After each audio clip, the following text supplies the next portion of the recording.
السلام علیکم ورحمۃ اللہ وبرکاتہ۔ الحمد للہ رب العالمین والعاقبۃ للمتقین ولا عدوان الا علی الظالمین۔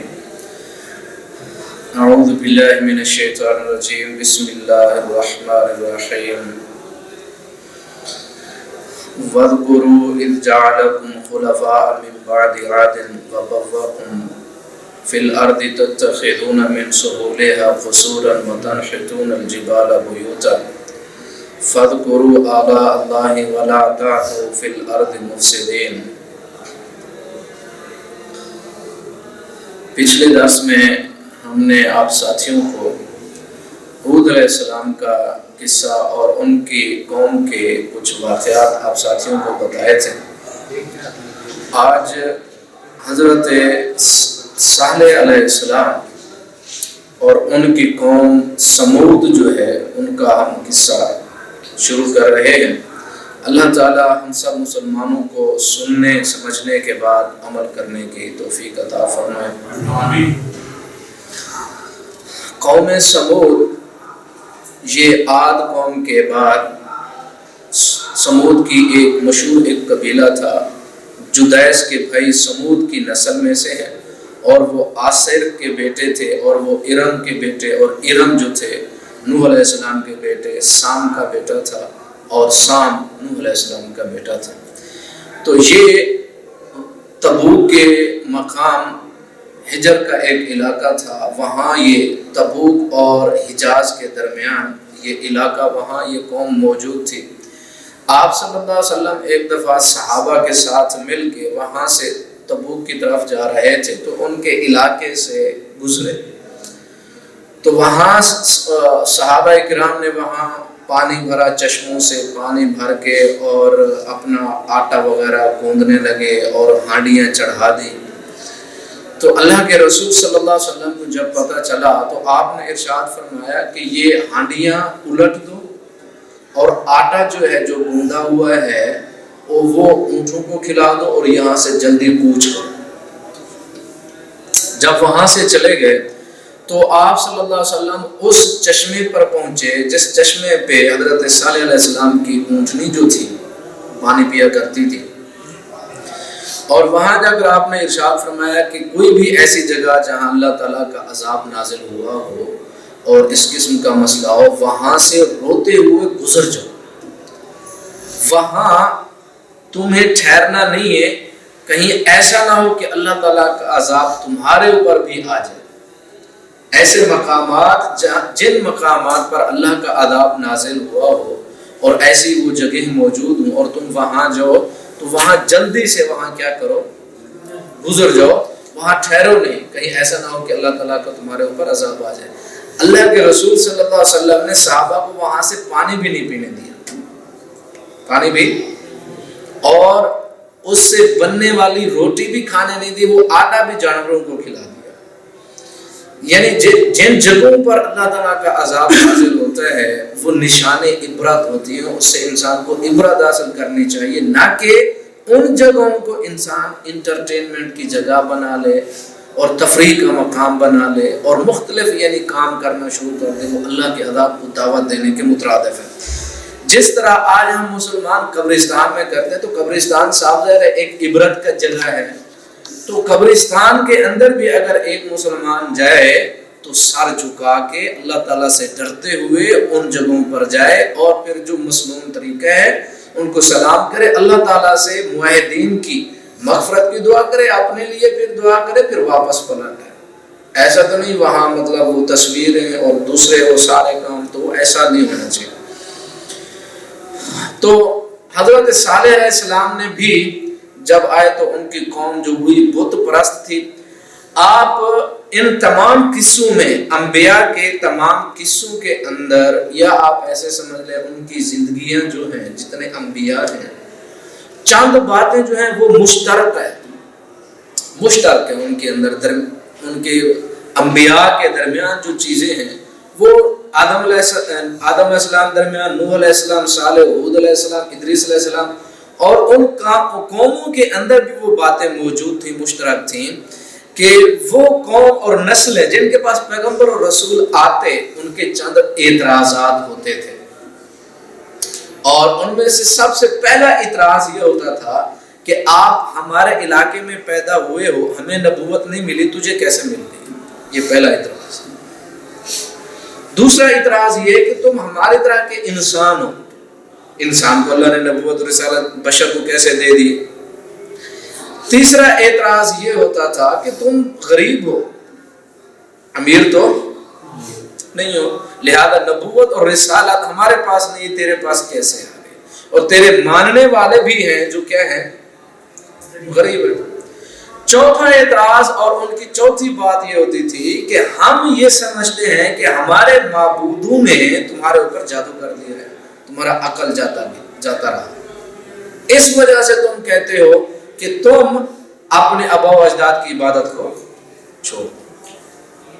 پانچویں بات کہ اکثر قومیں یہ کہتی تھیں کہ آپ یہ عجیب بات کرتے ہو کہ ہم اتنے سارے معبودوں کو چھوڑ دیں، ایک معبود کی عبادت کریں اور اپنے آبا و اجداد کی جو رسم و رواج ہیں ان کو چھوڑ دیں۔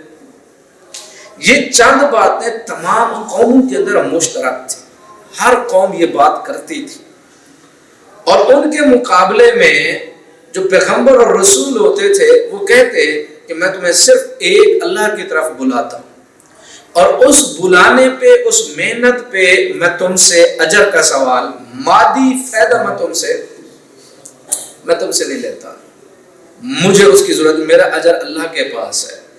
اور پھر دوسری بات، انبیاء ان کو کہتے قوموں کو کہ اللہ تعالیٰ نے جو تمہیں نعمتوں سے نوازا ان کو یاد کرو، اللہ تعالیٰ نے تمہیں نعمتیں دی ان کو تو یاد کرو، دینے والا تو اللہ ہے، کوئی اور تو ہے نہیں۔ تقریباً جو جتنی قومیں تھیں ان کو انبیاء یہ کہتے رہے کہ نعمتیں دینے والا کون ہے، ان کو یاد کرو، اللہ تعالیٰ سے توبہ استغفار کرو، یہ غلط راستہ چھوڑ دو۔ اور پھر انبیاء یہ بھی کہتے رہے کہ اے قوم تم توبہ استغفار کر لو، اصلاح کرنے والے اور مسلمان بن جاؤ، دنیا آخرت میں تمہاری کامیابی ہے۔ اور بدلے میں وہ کہتے کہ ہمیں کوئی دلیل چاہیے ایسی کہ جس پر ہم ایمان لے آئیں، تو اللہ تعالیٰ نے مختلف انبیاء کو مختلف قسم کے معجزات دیے۔ پھر قوموں نے ان کی بھی تحقیر کی اور تذلیل کی، نہیں مانتے تھے اور ایک ہی رٹ لگاتے تھے، بل نظنکم کاذبین، ہم آپ کو جھوٹا سمجھتے ہیں۔ اور پھر جب سارا مکالمہ ہو جاتا پھر قوم کہتی کہ ہمارا بہت سارا مقابلہ اور مناظرہ اور لڑائی جھگڑا سارا، اب عذاب لے آ، کدھر ہے عذاب؟ جب یہ ساری حجتیں ختم ہو جاتی ہیں، جب سمجھنے سمجھانے والا سلسلہ ختم ہو جاتا، جب وہ خود مطالبہ کرتے عذاب کا، تو پھر پیغمبر بھی دعا کرتا کہ اللہ اب یہ قوم بات ماننے والی، ان پر عذاب نازل فرما۔ تب اللہ رب العزت بھی قوموں کے اوپر جو ہے وہ عذاب نازل فرمایا کرتے تھے۔ یہ ایک میں نے آپ کو خلاصہ بتایا انبیاء کی، یعنی جب وہ آتے کیا کہتے، قومیں جواب کیا دیتی، اور عذاب قوموں پر آتا کس وقت؟ اس وقت جب تمام حجتیں ختم ہو جاتے، سمجھانے اور سمجھنے والے سلسلے ختم ہو جاتے، وہ اکڑ جاتے، تعصب کے بنا کوئی بھی بنیاد ہو ان کی، جب وہ کہتے کہ اب فاتنا بما تعدنا، جو وعدہ کیا عذاب کا وہ لے آ، تو پھر پیغمبر اور رسول دعا کرتے تو پھر عذاب آ جاتا۔ اللہ تعالیٰ ارشاد فرماتے ہیں قرآن مجید کے اندر قوم سمود کے بارے میں، اللہ تعالیٰ ارشاد فرماتے ہیں قال الملأ الذین استکبروا من قومہ للذین استضعفوا۔ اب وہی بات آ گئی کہ ہود علیہ السلام نے ارشاد فرمایا کہ اللہ کی طرف آ جاؤ، ایک اللہ کی عبادت کرو۔ اب کون کہہ رہے ہیں؟ قال الملأ الذین استکبروا، قوم کے سردار متکبر لوگ، اور یہی چیز قرآن بار بار دہرا رہا ہے، وقال الملأ الذین من کفروا وقال الملأ الذین من قومه الذین کفروا، یعنی اس قوم کے سردار لوگ وہ آگے آتے اور کہتے، یہاں بھی انہوں نے کافروں نے کہا للذین استضعفوا لمن آمن منہم، جو کمزور لوگ ایمان لے آئے تھے ان سے پوچھ رہے ہیں متکبر لوگ اتعلمون ان صالحا مرسل من ربہ، کیا تم جانتے ہو صالح اللہ کا نبی اور رسول ہے؟ اگر کمزور لوگ مسلمان ہوئے، کلمہ پڑھا، صالح علیہ السلام کے ساتھ ہوئے، تو متکبر لوگ آ گئے پھر کیا کہنے لگے، کیا تم جانتے ہو یہ اللہ کا رسول ہے؟ تو وہ قالوا انا بما ارسل به مؤمنون، تو انہوں نے کہا کہ جو کچھ وہ لے کر آئے ہم اس پر کیا رکھتے ہیں، بات ختم۔ انہوں نے یہ نہیں کہا کہ یہ فلاں فلاں ہم یہ دیتے ہیں، وہ جو لے کر آئے ہیں حقیقت اور سچ ہم کیا رکھتے ہیں، ایمان رکھتے ہیں۔ اور وہ کہنے لگے قال الذین استکبروا انا بالذی آمنتم به کافرون، کہتے ہیں جس کے ساتھ تم ایمان لائے ہو نا ہم اس کا انکار کرتے ہیں، ہم اس کو ماننے والے نہیں ہیں۔ کیوں؟ سردار تھے نا چودھری لوگ، اور چودھری کی چودراہٹ نہیں جاتی، چودھری چلا جائے مر جائے چودراہٹ نہیں جائے گی۔ یہ انسان کے اندر ایک ایسا وصف ہے کہ انسان اپنے آپ کو کچھ جب سمجھنے لگے نا اس کا تکبر نہیں جاتا، انسان مر جاتا ہے تکبر۔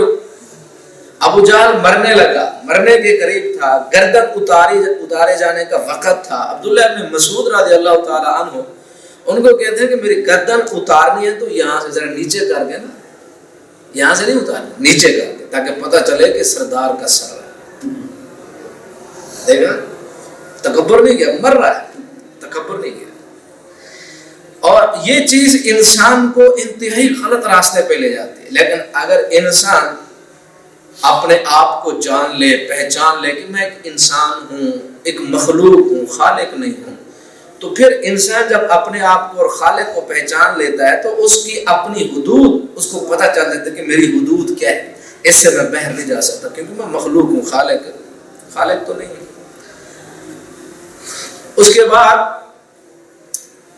صالح علیہ السلام نے ارشاد فرمایا اذ قال لهم اخوهم صالح الا تتقون، صالح علیہ السلام نے ارشاد فرمایا ڈرتے نہیں تم، انی لکم رسول امین، میں رسول بھی ہوں اور امین بھی ہوں، رسول بھی ہوں اور بھی جھوٹا نہیں ہوں، میں امانت دار ہوں۔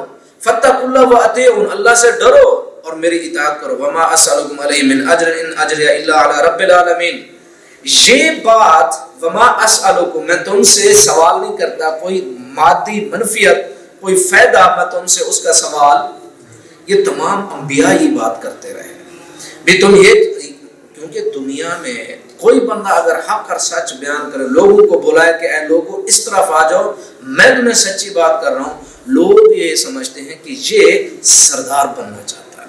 یہ آپ صلی اللہ علیہ وسلم کے پاس مشرکین مکہ آئے، انہوں نے کہا آپ سرداری چاہتے ہیں تو سرداری لے لیں، آپ خوبصورت عورت چاہتے ہیں تو نکاح کر دیتے ہیں، مال چاہتے ہیں تو مال دیتے ہیں۔ آپ نے ارشاد فرمایا نہیں، ایک ہاتھ میں سورج دوسرے میں چاند رکھ دو پھر بھی میں اس بات سے باز نہیں آؤں گا، میں دعوت دوں گا لا الہ الا اللہ کی۔ تو وہ سمجھنے لگے کہ اللہ کے رسول کچھ سرداری چاہتے ہیں، کوئی مالی منفیت چاہتے ہیں، اور یہی بات انبیاء کہتے رہے وما اسألکم من اجر ان اجریہ الا علی رب العالمین، ہمارا اجر رب کے پاس ہے، میں تم سے کوئی روٹی کا تقاضا نہیں کرتا، کسی مال کا تقاضا نہیں کرتا، میں اس چیز کی طرف تمہیں بلا رہا ہوں جو تمہیں دنیا آخرت کے اندر کامیاب کرے گی۔ فرماتے ہیں اتترکون فیما ہاہنا آمنین فی جنات وعیون، صلی اللہ علیہ وسلم نے ارشاد فرمایا تمہارے یہ جو چشمے، یہ جو باغات اور یہ جو گھر اور یہ مختلف قسم کی تمہاری عمارتیں جو تم نے بنائی ہوئی ہیں، کیا ان کے اندر تم نے ہمیشہ رہنا ہے، امن اور سکون کے ساتھ رہو گے اللہ سے بغاوت کر کے؟ ایسا نہیں ہے۔ فاتقوا اللہ واطیعون، اللہ سے ڈر جاؤ، ولا تطیعوا امر المسرفین، جو اسراف کرنے والے، ظلم اور زیادتی کرنے والے، ان کی بات نہ مانو، ان کی بات۔ دنیا میں جو جنگ ہے حق اور سچ کی، انسانوں کی تقسیم ہو جاتی ہے۔ پھر ایک طرف انسان ظالم ہوتا ہے لیکن اس کے پاس مال، طاقت، قوت، سارا کھانا پینا، دنیا کی ترقی، وسائل، ذرائع سارے اس کے پاس ہیں، لیکن وہ ظالم ہے، متکبر ہے، فرعون ہے۔ عوام الناس اس کی طرف زیادہ بھاگتی ہے، کیوں؟ مفاد وابستہ ہے، کچھ ملے گا نا دنیا کے لیے، اور دوسری طرف کچھ نہیں ہے، مال و متاع، وسائل، ذرائع، غربت، بھوک، روٹی نہیں، کھانا کچھ بھی نہیں، لیکن سچ ہے، وہاں حق ہے، تو انسان کا دل ادھر بھی کرتا ہے کہ ادھر جاؤ، وہ دل ہی نہیں کرتا کہ وہاں روٹی نہیں نا، وہاں دنیا کی آسائشیں نہیں ہے، وہاں دنیا کے آرام نہیں، سکون اور اطمینان والی جو ہم ایسی پرسکون زندگی، دلکش اور جو نظر آتی خوبصورت زندگی، وہ نظر سچ ہے، حق ہے، اللہ اور اس کے رسول کی فرما برداری، ادھر دل نہیں کرتا، شیطان نہیں جانے دیتا، شیطان کہتا پاگل ہے، دنیا برباد ہو جائے گی، بھئی ادھر جا، ووٹ دے گا، تیرا روڈ تو بنتا ہے نا، خلی ولی جو آتا ہے آنا ہے، تیرا کیا خلی ولی، تیرا کام تو ہوتا ہے نا، روڈ بن جائے گا، تیری مطلب آپ کا کوئی کام ہو جاتا ہے، آپ کو کچھ نوکری مل جاتی ہے، آپ کا کوئی اچھا ہو جاتا ہے، کل کو ایم این اے تیرے کام آئے گا، وہ کون جیت بھی نہیں سکتا، وہ تو پاگل ہے، ایسے اس کو کون ووٹ دیتا ہے ایسے؟ یعنی دنیا میں جو تقسیم ہے وہ ایسے ہی ہے، اچھے لوگ اور برے لوگ، اور جو اچھے ہیں ممکن ہے ان کے پاس وسائل ذرائع دنیا کے نہ ہوں، ممکن ہے، ہو بھی سکتے ہیں، اگر نہ بھی ہو تو یہ معیار نہیں ہے پرکھنے کا انسانوں کو کہ روٹی کس کے پاس ہے، سچا ہوا ہے، یہ معیار نہیں ہے، معیار جو ہے حق اور سچ کا وہ اللہ کی وحی ہے، وہ کردار کی بنیاد پر جو زبان کا اچھا، کردار کا اچھا، سچ بولتا ہے، وہ معیار وہ ہے، نہ کہ مادیت ہے، بھی پیسہ مال دولت کھانا پینا جس کے پاس زیادہ ہے تو وہ اچھا، ایسا نہیں۔ تو صالح علیہ السلام فرماتے ہیں وَلَا تُطِيعُوا الْأَمْرَ الْمُسْرِفِينَ، ظالموں کے حکم کی تم اطاعت پر بھی ان کی بات نہ مانو، الَّذِينَ يُفْسِدُونَ فِي الْأَرْضِ وَلَا يُصْلِحُونَ، دنیا میں فساد پھیلاتے ہیں، اصلاح کرنے والے نہیں ہیں، اور ان کا فساد کیا ہوتا ہے؟ فساد کیا ہے ان کا فساد یہ ہے کہ انسان، معاشرے، قومیں میری بات مانے۔ کس کی بات مانے؟ بس مطلب ایک بندہ ظالم ہو، فرعون ہو، اس کے پاس مال و دولت کی کثرت ہے، وہ عیاش ہے، تو وہ تو چاہے گا نا ساری قوم نسلیں ویسے بنے جس طرح میں ہوں، اگر ویسے نہیں بنتی سارے مجھے آ کے کیا کریں گے، میری زندگی مجھ سے چھین لیں گے، میری عیش و آرام جو میں نے ساری بنائی ہوئی ہے وہ کیا کریں گے، چھین لیں گے۔ اگر یہ حق اور سچ بولتے ہیں اور میرا طرز زندگی، ان کا طرز زندگی دونوں اپوزٹ، مخالف ہے، الٹ ہے، تو سادر ایک کو تو ختم ہونا پڑے گا۔ آج یہی صورتحال مغرب کے ساتھ ہے، امریکہ کے ساتھ۔ ان کا جو طرز زندگی ہے، بش بھی یہی کہتا تھا کہ یہ تو ہمارا طرز زندگی ہم سے چھیننا چاہتے ہیں، جس طرح ہم جی رہے ہیں، جی جو کچھ کرو کرتے رہو، یہ تو ہمارے طرز زندگی چھین لیں گے اگر یہ قوت، طاقت اور فلاں اگر پاور میں آ گئے۔ تو یہی مسئلہ انسان کو ہوتا ہے، کیونکہ ساری دنیا میری طرح بنے اور میری بات مانے، اور مسلمان کہتا ہے کہ نہیں، انسان کو اللہ کی بات ماننی چاہیے، سر جھکانا چاہیے۔ یہی مقابلہ ہے آج دنیا میں، انسان خالق اور مالک سے لڑنا چاہتا ہے، وہ کہتا ہے نہیں خالق اور مالک میں خود خدا، میری بات مانو۔ تو آج دنیا کے اندر سارا جھگڑا ہی۔ تو فرماتے ہیں الذین یفسدون فی الارض ولا یصلحون، یہ فسادی ہیں، اصلاح کرنے والے نہیں ہیں۔ قالوا انما انت من المسحر، وہی بات کر دی، کیا کہتے ہیں؟ قالوا انما انت من المسحرین، وہ کہنے لگے کہ آپ، لگتا ہے ہمیں ایسا ہے کہ آپ پر کچھ جادو ہے، آپ پر کیا ہے؟ آپ صلی اللہ علیہ وسلم کو بھی لوگوں نے کہا، تو اللہ تعالیٰ ارشاد فرماتا ہے وما انت بمجنون، آپ کو اللہ معاف کرے، وہ ایسا مسئلہ نہیں ہے دماغی مسئلہ، پاگل لوگ یہی ہیں۔ تو یہ لوگ بھی صالح علیہ السلام کہتے ہیں قالوا انما انت من المسحرین، آپ لگتا ہے جادو، ما انت الا بشر مثلنا فات بآیۃ ان کنت من الصادقین، آپ ہماری طرح کے انسان ہو تو آپ نبی اور رسول کیسے ہو؟ وہی بات۔ آپ جتنے انبیاء کا قصہ اور واقعہ پڑھیں گے، یہی بات ان کی مسلسل قوموں اور نسلوں میں آ رہی ہے، بھی بشر نبی اور رسول کیسے ہو سکتے؟ دوسری بات، ہم نہیں بنے تم کیسے بنے؟ تو قالوا هذه ناقۃ، اللہ تعالیٰ نے پھر جب انہوں نے نشانی مانگی تو اللہ تعالیٰ نے ان کی نشانی مطالبہ پتہ کیا تھا؟ وہ کہتے تھے کہ یہ پہاڑ سے ایک اونٹنی آ جائے، ہم اس کو نشانی، اللہ تعالیٰ کی طرف سے نشانی بن جائے، ہم ایمان لے آئیں گے۔ پہاڑ سے اونٹنی کہاں آتی ہے بھائی؟ جانور سے جانور پیدا ہوتا ہے، انسان سے پیدا ہوتا ہے، کوئی طریقہ کار بھی ہوتا ہے، کہتا ہے نہیں پہاڑ سے اونٹنی آنی چاہیے۔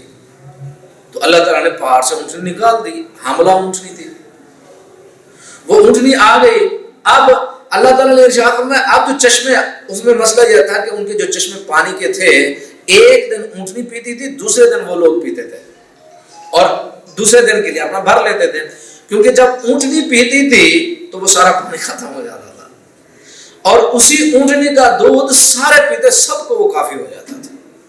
لیکن اللہ تعالیٰ نے ارشاد فرمایا اس اونٹنی کو ہاتھ نہیں لگانا، اگر تم نے اس کے ساتھ زیادتی کی پھر تم نہیں بچو گے. کیوں؟ اللہ تعالیٰ کا جب ایک انسان جب یہ مانگے کہ اے اللہ یہ کام ہو جائے تو میں یہ کروں گا، مثلا انسان نظر مانتا ہے اللہ یہ کام ہو جائے تو میں وہ 2 رکعتیں پڑھوں گا، تو وہ 2 رکعتیں اس پر لازمی فرض ہو جاتے ہیں، پڑھنی ہے اس کو. نہ مانتا تو ٹھیک ہے نہ پڑھے، مان لی تو کام ہو گیا، پڑھنی پڑے گی، نظر ہے نا.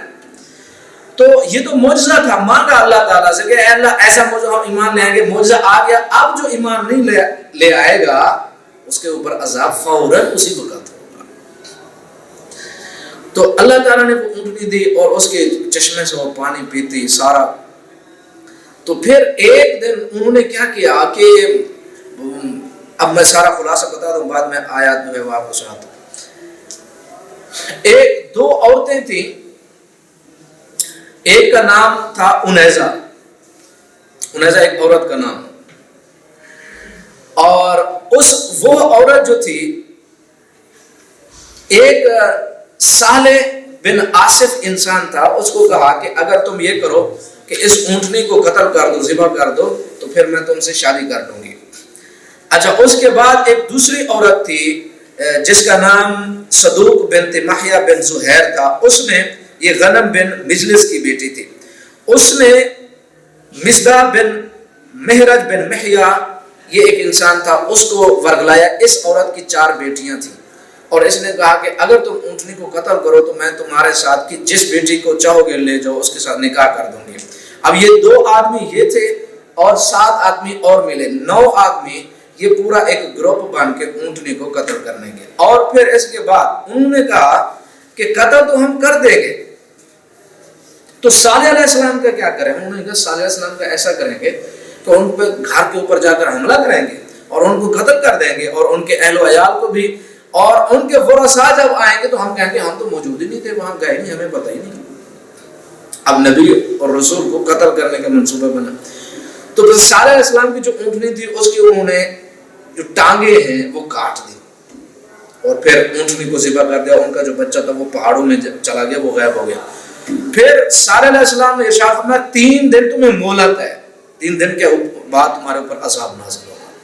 3 دن وہ گنتے رہے، شمار کرتے رہے. پھر تیسرا دن جب آیا، صبح کا وہ سورج طلوع ہوا، تو وہ گھر میں بیٹھے، چیخ آئی، ایک ایسی آواز، کڑکدار آواز تھی.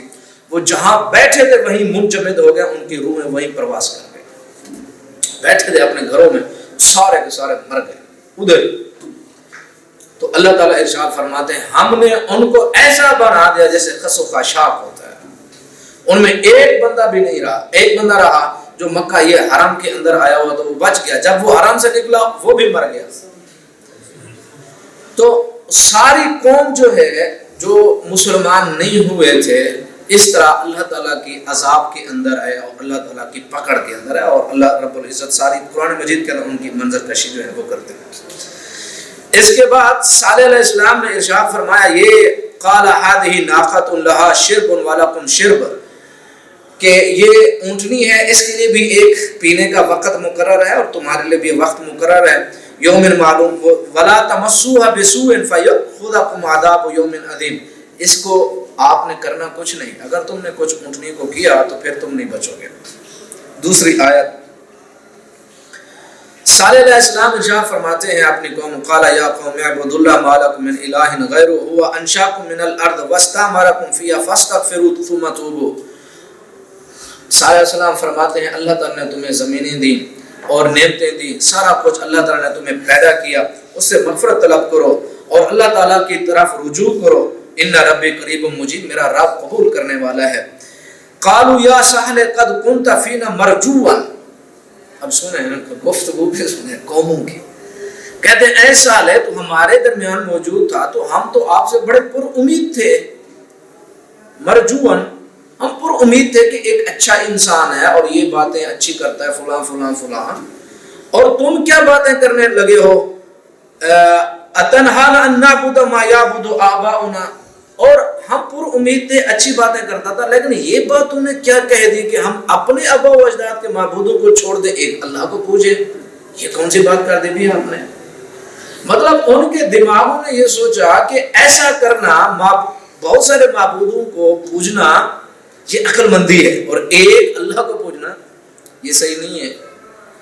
تو کہتے ہیں آبا، یہ خلاصے میں ہم نے آپ کو بتایا جو قومیں اور نسلیں سارے یہی کہتے رہے کہ ہم اپنے ابا و اجداد کو چھوڑ دیں، تو نہ مادہ پیسہ روٹی حق کو پرکھنے کا معیار ہے، نہ حق کو پرکھنے کا معیار والدین اور پرانے رسم و رواج ابا و اجداد وہ ہیں، نہ حق کو پرکھنے کا معیار وسائل ذرائع کا کثرت میں ہونا یہ ہے۔ حق اور سچ مادیت سے بات نہیں کرتا، جس کے پاس مادہ ہو پیسہ دنیا وہ سچا حق یہ دیکھتا ہی نہیں ہے۔ اکثر جتنے بھی انبیاء آپ دیکھیں، آپ صلی اللہ علیہ وسلم میں جتنے بھی انبیاء آئے اکثر نے بکریاں چرائی، کیا کیا ہے؟ آپ صلی اللہ علیہ وسلم پیدا ہوئے، والد فوت ہو گئے پیدائش سے پہلے، پیدائش کے بعد والدہ فوت، کوئی ہے ہی نہیں، بے سہارا، لیکن اللہ تعالیٰ اپنے قدرت کے کرشمے دکھاتا ہی انسان کو اس وقت ہے جب انسان سمجھے کہ ابھی کچھ نہیں ہو سکتا، پھر اللہ تعالیٰ اپنے قدرت کے کرشمے دکھاتا ہے۔ اور اللہ تعالیٰ نے اپنے پیغمبر اور رسول کی جو تربیت اور اس حفاظت اور سارا کچھ وہ کیا، اور اس صورتحال میں آپ صلی اللہ علیہ وسلم جو ہے وہ بڑے ہوئے، سارا انہوں نے مشرکین مکہ نے بھی یہی کہا کہ ہم اپنے ابا و اجداد کو کیسے چھوڑیں، اور ہمارے علاقے کے فلاں فلاں جو معززین ہیں ان کو نبوت نہیں ملی، نبوت آپ کو کیوں مل گئی؟ تو کہتے ہیں اتنہانا ان نعبد ما یعبد آباؤنا واننا لفی شک مما تدعونا الیہ، ہمیں شک ہے جس کی طرف تم بلاتے نا، ہم شک میں مبتلا ہیں کہ تم غلط ہو، ایسا کرنا تمہارے لیے صحیح نہیں ہے۔ قال یا قوم ارائیتم ان کنت علی بینۃ من ربی، صالح علیہ السلام نے بھی وہی بات کی کہ بھی تم یہ کہتے ہو کہ ابا و اجداد، میں تمہیں دلیل دے رہا ہوں اور تم کہتے ہو کہ ہمارے ابا و اجداد، میں تمہیں دلیل دے رہا ہوں، میں نے تمہیں معجزہ دکھایا ہے، ساری باتیں تمہارے سامنے ہیں، لیکن اس کے باوجود بھی تم کیا کہتے ہو کہ ہمارے ابا و اجداد۔ تو ابا و اجداد پہ اللہ تعالیٰ ارشاد فرماتے ہیں کہ اگرچہ ابا و اجداد گمراہی پر ہوں تب بھی تم اس کی پیروی کرو گے۔ تو ایک سلیم الفطرت مسلمان کے لیے مناسب یہ ہے کہ وہ حق اور سچ کی پیروی کرے، وہ وحی کی پیروی کرے۔ وحی جو ہے بڑی یعنی ایک معصوم سی چیز ہے، جس طرح حدیث کے اندر آتا ہے کہ اللہ تعالیٰ جب وحی نازل فرماتے ہیں، فرشتے وحی لے کر آتے، آگے پیچھے دائیں بائیں فرشتے ہوتے تھے وحی کے، مطلب یہ ایک میں آپ کو یعنی مثال دے رہا ہوں، ایک فرشتے وحی لے کر آ رہے ہیں، ٹھیک ہے، قرآن ہے، آیت ہے، سورت ہے، اس کے آگے پیچھے دائیں بائیں ساری حفاظت ہوتی ہے، حالانکہ وہ اللہ تعالیٰ کی طرف سے فرشتے ہیں، فرشتوں کو کون، لیکن اس کے باوجود بھی وہ ساری کی ساری حفاظت میں ہے کہ یہ وحی جو ہے، یہ ہمارا حکم، اللہ تعالیٰ کا حکم جو ہے وہ کہاں جا رہا ہے؟ زمین پہ، اور وہ آپ صلی اللہ علیہ وسلم کے دل مبارک پر جو ہے وہ نازل کیا جاتا ہے، تو اس میں کیا شک ہو سکتا ہے، کیا جھوٹ اور کیا ملاوٹ ہو سکتا ہے؟ کچھ بھی نہیں۔ وہی جو ہے وہ معصوم ہے، مسلمان جو ہے وہ پیروی کرے تو کس کی اتباع کرے؟ تو کس کی؟ وحی کی، قرآن اور حدیث کی، نہ کہ انسان جو ہے وہ اندھیرے میں گھومتا رہتا، کیونکہ وحی کے علاوہ وہ سارے کا سارا انسان کے لیے زندگی گزارنا دنیا میں بھی نقصان ہے، آخرت میں بھی نقصان ہے۔ اس کے بعد حضرت صالح علیہ السلام ارشاد فرماتے ہیں، یا قوم هذه ناقۃ اللہ لکم آیہ فذروها تأکل فی ارض اللہ ولا تمسوها بسوء۔ صالح علیہ السلام نے ارشاد فرمایا یہ جو اونٹنی ہے اس کو چھوڑ دو، جہاں چرتی اس کو روکنا ٹوکنا ان کے لیے صحیح نہیں تھا، جہاں جاتی اور سارا کچھ۔ تو پھر جو عذاب ان کے اوپر نازل ہوا وہ آخر میں آپ بتاتا ہوں، ایک آیت اور سن لیں۔ اللہ تعالیٰ ارشاد فرماتا ہے وَلَقَدْ أَرْسَلْنَا إِلَىٰ ثَمُودَ أخاهم صالحا أن اعبدوا الله فإذا هم فريقان يختصمون قال يا قوم لما تستعجلون بالسيئة قبل الحسنة لولا تستغفرون الله لعلكم ترحمون. اللہ صلی اللہ علیہ وسلم ارشاد فرماتے ہیں اللہ تعالیٰ سے استغفار کرو، اللہ تعالیٰ تمہیں معاف کر دے گا اور تم پر رحم بھی کیا جائے گا. کیا کہنے لگے؟ قالوا تطیرنا بک وبمن معک، ہمیں ایسے لگتا ہے کہ ہم آپ سے بدشگونی لے رہے ہیں، بھی آپ ہمارے اندر موجود ہیں. جس طرح ہم کہتے ہیں نا بھی فلاں بندہ ہمارے اندر موجود ہے اس کی وجہ سے برکت ہے، وہ کہتے ہیں آپ کی وجہ سے برکت نہیں آ رہی. نبی اور رسول وہ کیا کہہ رہے ہیں؟ برکتیں جو ہیں وہ آپ کی وجہ سے رکی ہوئی ہیں، اور جو آپ پر ایمان لائے ہیں ان کی وجہ سے بھی کیا ہو گیا؟ برکتیں رکی ہوئی. کتنا الٹا جو ہے انسان کا دماغ چلتا ہے اس وقت کہ جب وہ اسلام اور دین اور سچائی کو نہ مانے. اور یہ بات یاد رکھیں کہ جس انسان کو حق اور سچ بتایا جائے اور اس کا دل اور دماغ حق کو قبول کرنے والا ہو، وہ پرکھتا اور سمجھتا ہے، دور سے ہی اس کو پتہ چل جاتا ہے کہ یہ واقعی حق ہے، وہ حق اور سچ کے سامنے سر جھکا دیتا ہے. لیکن جس بندے نے نہ ماننا ہو وہ پھر سوال کرتا ہے. وہ کیا کرتا ہے؟ سوال کرتا ہے، یہ کیسے ہو سکتا ہے، یہ ٹھیک نہیں ہے، یہ اسلام ہے، یہ دین ہے، یہ حدود ہے، یہ انسانیت نہیں ہے، یہ محبت ہے، یہ ہے. اصل میں اندر میں کوئی ٹینشن پریشانی ہوتی ہے کہ میں یہ اسلام پہ عمل کیسے کروں، میں مولوی بنوں کیسے، نمازی بنوں کیسے، جھوٹ چھوڑوں کیسے، عیاشیاں چھوڑوں کیسے. وہ مسئلہ ہوتا ہے، اس وجہ سے پھر وہ سوالوں پہ. لیکن جس نے ماننا ہوتا ہے وہ سوال یہ کرتا ہے کہ میں کیسے ٹھیک بنوں، میں نے کیسے حق کو ماننا ہے، میں کیسے سمجھوں، میں کس سے سمجھوں، میں کہاں جاؤں، میں کدھر جاؤں. وہ پوچھتا ہے کہ میں ٹھیک کیسے ہوں گا، وہ راستے تلاش کرتا ہے. لیکن دوسرا آدمی وہ ہزاروں سوال کرے گا ٹیڑھ بن کے، بھی یہ نہیں ہو سکتا، وہ نہیں ہو سکتا، فلاں نہیں ہو سکتا. حضرت سلمان فارسی رضی اللہ تعالیٰ کہاں سے آئے اور کتنے راستے میں ان کے پنڈت پوپ مر گئے، 4-5 آدمی مرے، ان کی زندگی کتنی گزری ہوگی راستے میں حق اور سچ تلاش کرتے کرتے. لیکن ابو جہل ساتھ میں ہے، کتنا ٹیڑھا آدمی ہے، اس کا ساتھی، اور وہ چھپ چھپ کے قرآن سنتے ہیں. رات کو ساتھی پوچھتا ہے، سن کے آ رہے ہیں، پوچھتا ہے ساتھی، اس کا دوست پوچھتا ہے، اخنس بن قیس اس کا نام تھا، اس نے کہا کہ مجھے یہ بتاؤ کہ یہ سچ ہے یا نہیں. کہتا ہے تو سچ. وہ کہتا ہے مان لو. کہتا ہے میں پاگل ہوں. مانتا کیوں نہیں؟ کہتے ہیں نبوت اور رسالت جو ہے باقی سارے معاملوں میں ہم قریش کے قریب ساتھ تھے، برابر کے تھے. وہ بھی سردار اور ہم بھی سردار تھے، ان کے پاس پوچھتا ہمارے پاس بھی. اب نبوت اور رسالت ان کے پاس چلی گئی تو ہم کیا منہ دکھائیں گے، ہماری سرداری کدھر جائے گی. لہذا میں نہیں مانوں گا. سچ ہے ٹھیک ہے لیکن مانوں گا نہیں. اس وجہ سے وہ ٹیڑھے ٹیڑھے کام کرتا تھا اور ٹیڑھے ٹیڑھے سوال کرتا تھا اور ظلم اور زیادتیاں کرتا تھا. انسان دنیا کے اندر، امام ابن تیمیہ رحمۃ اللہ علیہ ارشاد فرماتے ہیں، جس انسان کے 2 برتن اگر ٹھیک ہیں، 2 برتن ٹھیک ہیں، تو وہ دنیا کا کامیاب ترین انسان ہے. وہی اس کے پاس سکون کے ساتھ وہ حق اور سچ کی طرف ایسے جائے گا جس طرح لوہا مغناطیس کی طرف جاتا ہے. ایک عقل سلیم اور قلب منیب. دماغ اس کا صحیح ہو، یعنی سوچیں اس کی صحیح ہوں، جھوٹ سے نفرت ہو، منافقت سے نفرت ہو، بغض، اناد، کینہ، گندگی، یہ سوچ اس سے نفرت ہو. دماغ صحیح ہو، سوچ صحیح ہو، مثبت ہو، اور دل اس کا نرم ہو، اخلاق والا ہو، اور دل کے اندر سختی نہ ہو، بے رحم نہ ہو، ترش نہ ہو، گفتگو کا جھگڑالو نہ ہو، بدگو نہ ہو، فوش گو نہ ہو. یعنی دل اس کا ایسے، یعنی اللہ اور اس کے، یعنی اللہ کا نام ہے تو ایسے، یعنی برتن جس طرح بھر جاتا ہے نا، چھلک پڑتا ہے، نیچے آ جاتا ہے نا پانی، ایسے اس کا دل ہو. اللہ کا ذکر سنے تو آنکھوں سے آنسو. یہ 2 برتن اگر صحیح ہیں تو پھر وہ حق اور سچ سے دور. اگر یہ دونوں برتن اگر الٹے ہو جائیں، غلط ہو جائیں، تو پھر بس پھر وہ کہتے ہیں ایسا ہے کہ برتن اگر بارش بھی ہو رہی ہو نا، برتن کو آپ الٹا کر لیں تو جتنے بھی بارش ہے ایک قطرہ بھی یہاں نہیں ٹھہرے گا، ایک قطرہ بھی. اگر برتن صحیح ہے تو پھر اس کا منہ بھی کھلا ہوا ہے اور وہ متلاشی بھی ہے، شوق بھی ہے، رغبت بھی ہے، اللہ تعالیٰ فرماتے ہیں پھر راستے ہموار کرنا، آسان بننا ہمارا۔ لیکن اگر اس کے دونوں برتن صحیح نہیں، وہ خود ہی نہیں چاہتا سیدھے راستے کا، تو پھر بارش، رحمت کی بارش ہوتی رہے، کچھ بھی اس کو حاصل ہونے والا نہیں۔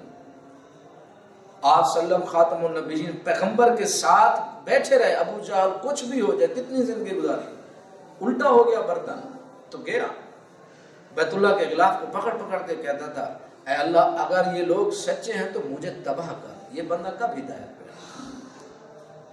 بندہ تو دعا یہ کرتا ہے اللہ سچے ہیں تو مجھے بھی، یہ عقل سلیم ہے نا، لیکن اگر عقل الٹی ہو جائے تو یہی کہتا ہے بھی برباد ہو جائے گی تو جاؤ گے کہاں، تمہارا بنے گا کیا؟ یہ آگے نہیں سوچتا، سرداری جانے ہی نہیں دیتی، سردار چلا جاتا ہے، سرداری کھڑی ہے ادھر ہی، وہ سر نہیں جانے دیتی اس کو۔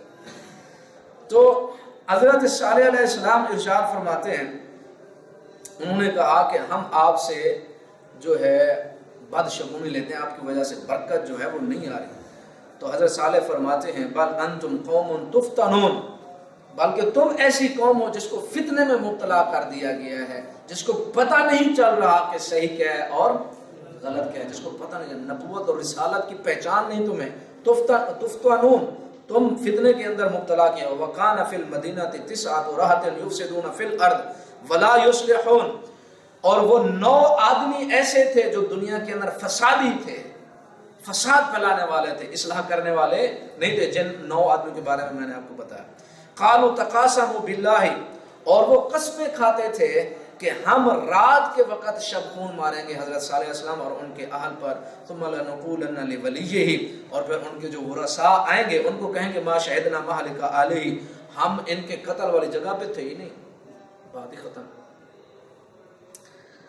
تو آج کے بھی دنیا کے پروپیگنڈے وہ ایسے ہی ہوتے ہیں، بندہ اگر حق اور سچ سے باز نہ ہے تو پھر اس کو آخری حد یہ بھی اس کو دنیا سے چلتا کرو۔ وَإِنَّا لَصَادِقُونَ، اور پھر ان کو کہیں گے ہم تو سچے ہیں۔ وَمَكَرُوا وَمَكْرًا وَمَكَرْنَا مَكْرًا وَهُمْ لَا يَشْعُرُونَ، اللہ تعالیٰ ارشاد فرماتے ہیں وہ مکر و فریب سے کام لے رہے تھے، سازشیں کر رہے تھے، لیکن اللہ کی تدبیر تو غالب ہے نا، اللہ کی تدبیر پر کوئی غالب آ سکتا ہے؟ اللہ تعالیٰ جس کی حفاظت کرے اس کو کوئی مار سکتا ہے؟ اسی وجہ سے امام ابن تیمیہ رحمۃ اللہ علیہ ارشاد فرمایا کرتے ہیں جب ان کے خلاف جو ہے وہ ساری قومیں، نسلیں اور بادشاہ حکمران خلاف ہو گئے تھے، تو انہوں نے ایک بات کی کہ اگر تم مجھے قتل کر دو گے تو میں شہید ہوں، میں زندہ ہوں، اور یہ زندگی میں اس کی تمنا آرزو کرتا ہوں، کیونکہ اللہ کے رسول صلی اللہ علیہ وسلم اس کی تمنا کرتے تھے کہ اللہ مجھے کیا دے، شہادت کی موت دے۔ اگر تم مجھے قید کر دو گے کسی گھر کے اندر یا کسی علاقے میں یا کسی جگہ میں قید کر دو گے، تو تنہائی کا جو عالم ہے اس میں ذکر اذکار کرنا، اللہ کو یاد کرنا، وہ میرے لیے اور زیادہ کیا ہے، اور زیادہ میرے لیے کیا ہے، وہ اچھا ہے اگر میں تنہائی کے عالم کے اندر چلا گیا۔ اگر یہ لوگ مجھے ایک علاقے سے دور کر دیں گے، دوسرے علاقے میں بھیج دیں گے، جلا وطن کر دیں گے، تو دوسرے علاقے میں اللہ کا کیا ہے کلام اور اللہ کی توحید کو سناؤں گا۔ یعنی یہ انسان میرے ساتھ کچھ بھی کر لیں میرا کچھ نہیں بگاڑ سکتا۔ کیوں؟ وہ میرے ساتھ جو کریں گے، میں نے اللہ کو یاد کرنا ہے، اللہ کا قانون اور اللہ کی جو اسلام اور دین اور قانون ہے انسانوں کو میں نے بتانا ہے۔ اگر مجھے شہید بھی کر دیں گے تب بھی میں زندہ ہوں، مروں گا تب بھی نہیں، یہ میرا کچھ بھی بگاڑ ہی نہیں سکتے۔ تو مسلمان کی یہی سوچ ہے، مسلمان کہتا ہے کہ دنیا پہ رہوں گا تو اللہ کا فرما بردار، نہیں رہوں گا تو اللہ کے پاس چلے جائیں گے۔ ایک عالم دین نے کہا، پاکستان میں بہت بڑے عالم دین تھے، ان کو کہا گیا کہ جی آپ جو ہے وہ رات کو آیا، دن کو آیا کریں، رات کو نہ آیا کریں، رات کو بڑے خطرے ہوتے ہیں اور مسائل ہیں، فلاں کو حملہ ہو سکتا ہے۔ انہوں نے کہا مسئلہ یہ ہے کہ ہم نے رات اور دن کے فاصلے مٹا دیے، ہمارے لیے دن اور رات ایک ہی مسئلہ ہے، رات کو مریں گے وہیں جائیں گے، دن کو مریں گے وہیں جائیں گے، مسئلہ تمہارے لیے انتظامی کام کرنا ہے تمہیں، مسئلہ تمہارا، ہمارا نہیں ہے۔ ہم نے اپنی زندگی جس کو دینی تھی ہم نے بیچ دی، اب ہمارے لیے نہ دن ہے اور نہ رات ہے، ہمارے لیے کوئی مسئلہ نہیں۔ یعنی مسلمان کے دل سے یہ خوف ختم ہو جانا کہ میں نے مرنا ہے یا مجھے کو مار دیں گے، ڈرتا ہی نہیں ہے، بات یہ ختم ہے۔ وہ کہتے ہیں ہم مار دیں گے اور کہیں گے کہ ہم سچے. اللہ تعالیٰ ارشاد فرماتے ہیں نہیں، ہماری جو تدبیر ہے وہ غالب. فانظر کیف کان عاقبۃ مکرہم انا دمرناہم قومہم اجمعین. اللہ تعالیٰ ارشاد فرماتے ہیں ہم نے ساری قوم کو کیا کر دیا؟ تباہ و برباد کر دیا. فتلک بیوتہم خاویۃ بما ظلموا ان فی ذلک لآیۃ لقوم یعلمون. اللہ تعالیٰ ارشاد فرماتے ہیں ہم نے ان کو ایسے تباہ و برباد کیا کہ اب وہاں پتہ ہی نہیں چلتا کہ یہاں کوئی آبادی تھی، یہاں کوئی مخلوق تھی، پتہ ہی نہیں چلتا ہے. اللہ تعالیٰ کا جو عذاب آتا ہے، یعنی بستیاں کے جب زلزلے آئے، بستیوں کی بستیاں جو ہیں وہ زمین دوز ہو گئی. جب زمین دوز ہو گئی، اندر چلی گئی، بس ختم. اوپر سے مٹی، پتہ ہی نہیں آبادی تھی، بندے تھے، لوگ تھے، انسان تھے، کچھ بھی. اللہ تعالیٰ کی قدرت سے انسان کیسے ٹکرا سکتا ہے؟ اللہ تعالیٰ سے کیسے ایک انسان مقابلہ کر سکتا ہے؟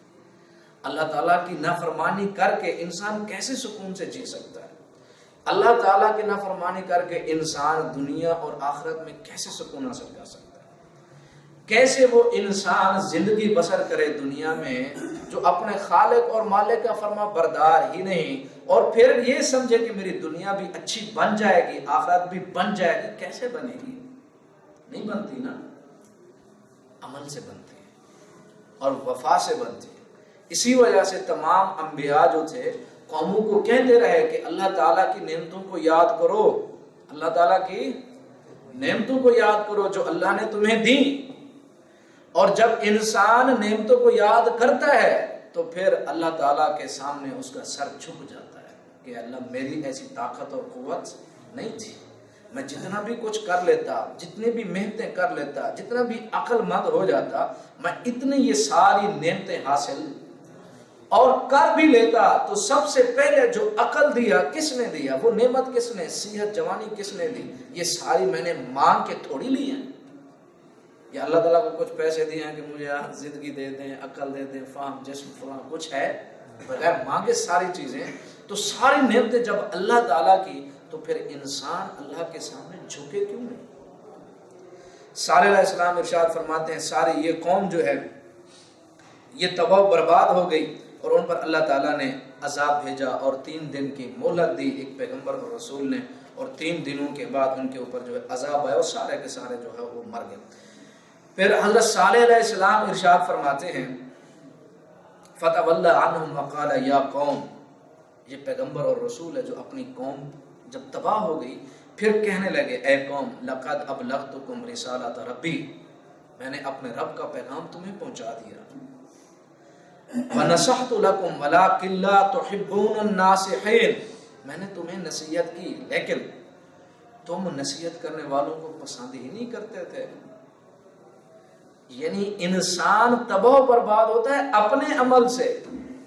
اللہ تعالیٰ انسان کے اوپر ظلم نہیں کرتا، اور نہ ظلم کی وجہ سے اللہ تعالیٰ کسی قوم کے اوپر ظلم نہیں کرتا ہے، لیکن انسانوں کے اعمال کی وجہ سے بما کسبت ایدی الناس، انسان جو کماتے ہیں ان کی وجہ سے دنیا کے اندر اور ان انسانوں کی زندگی میں بھی اور خورد و نوش اور خوراک میں بھی، معیشت میں بھی تنگیاں پیدا ہوتی ہیں، صحت جوانی اور ساری زندگی کے مسائل میں بھی تنگی پیدا ہوتی ہے، اور آخرت کے لیے بھی بڑی بڑی رکاوٹیں پیدا ہو جاتی ہیں اگر انسان اللہ اور اس کے رسول کا وفادار نہ ہو اور اللہ اور اس کے رسول کی بات کو نہ مانے، تو پھر زندگی بھی آخرت بھی مسائل در مسائل کا شکار ہو جاتا ہے. اللہ تعالی ہم سب مسلمانوں کو اسلام سمجھنے کی توفیق دے اور اس پر عمل کرنے کی توفیق عطا فرمائے.